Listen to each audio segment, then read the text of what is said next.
জাহান্নামের এক মুহূর্তের আযাব কারো পক্ষে সহ্য করা সম্ভব না।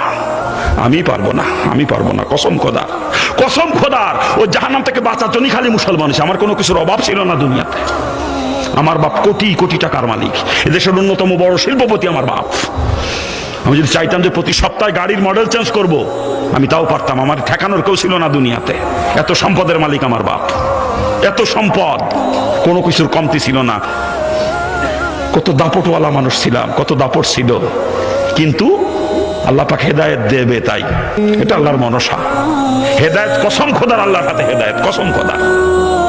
যদি অন্য কারো হাতে হেদায়েত থাকতো, যত বড় বুজুর্গ হোক না কেন, আমার মতো বদমাইশের কাছে জীবনে হেদায়েতের বাণী নিয়ে যাইতো না কেউ।